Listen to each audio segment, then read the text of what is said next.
Revalorisation de 10% du budget d'investissement porté à 110 millions d'euros. Les orientations budgétaires 2014 sont marquées par une progression de l'investissement dans un budget total prévisionnel de 467 millions d'euros. Au programme, la finalisation du contournement est de Dax et du carrefour de Saint-Vincent-de-Paul, le démarrage de la construction du collège de Labritte et la rénovation des collèges existants. Également, de nouveaux projets de développement économique et touristique, achat de terrain à Omoko pour Agroland, à TOS pour le projet de resort centré sur le golfe et à Laluc, le parc industriel et logistique ferroviaire. Sur l'enveloppe de 110 millions d'euros, 61,6 millions d'investissements directs et 37,8 millions d'euros viendront en aide aux investissements des collectivités et du tissu économique. La caractéristique principale de ces orientations budgétaires, c'est effectivement un retour du chiffre d'investissement, ce qu'il était avant la crise, c'est-à-dire à 110 millions, alors qu'on avait dû le diminuer dans les années passées compte tenu des contraintes qui pesaient sur nous.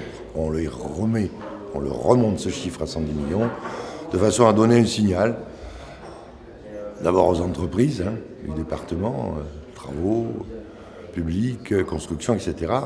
Et puis aussi parce qu'on pense que ça redémarre, doucement, mais ça redémarre. En catégorie 1A, selon la charte Gisler, la dette du département reste quant à elle l'une des moins risquées, et cela sur la totalité des emprunts que le département doit assumer aujourd'hui. On est calé quand même sur un emprunt qui est le même que celui de l'année dernière, et on a réussi à maintenir une dette au même chiffre. On est toujours à 130 millions, on ne bouge pas à l'endettement par rapport à l'année dernière, ce qui, je crois, dans le contexte actuel, est aussi une performance. Cette dette est à un taux qui est nettement inférieur à la moyenne des taux nationaux. Au titre de l'exercice 2013, elle était en gros 1,6% en dessous de la moyenne des taux nationaux, mais 1,6% sur le montant total de la dette, ça fait 2 millions d'euros économisés pour le département. Donc c'est quand même significatif. Donc on essaie de gérer la dette d'une façon dynamique, c'est-à-dire quand on a un emprunt qui nous paraît, par rapport aux circonstances actuelles, trop élevé, on le renégocie. On a renégocié l'année dernière un emprunt. Enfin bref, la dette, elle se gère comme tout le reste. Le schéma landais en faveur des personnes vulnérables était également présenté en cette session du Conseil général des Landes du 14 février.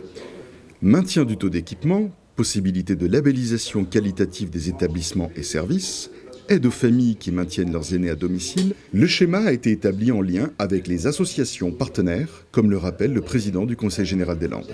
On a adopté un plan de précarité qui va de 2014 jusqu'à 2020, en collaboration avec les associations, avec l'ADAPI, avec l'UDAF, avec la FCPE, avec les associations du PUPI, etc. Bref, tous, le CODERPA, tous ceux qui sont concernés, pour améliorer les services rendus aux personnes.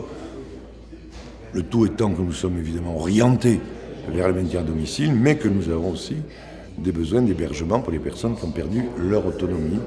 Et il y a par ailleurs ce projet, dans ce plan de précarité, il y a un projet qui est mené par l'ARS, c'est-à-dire l'Agence régionale de santé, dont s'occupe Didier Simon, et qui vise à développer la télémédecine. Donc il y a un appel à projet au plan national, et nous allons concourir pour essayer de récupérer la manne des 17 millions d'euros qui vont avec les projets qui seront agréés.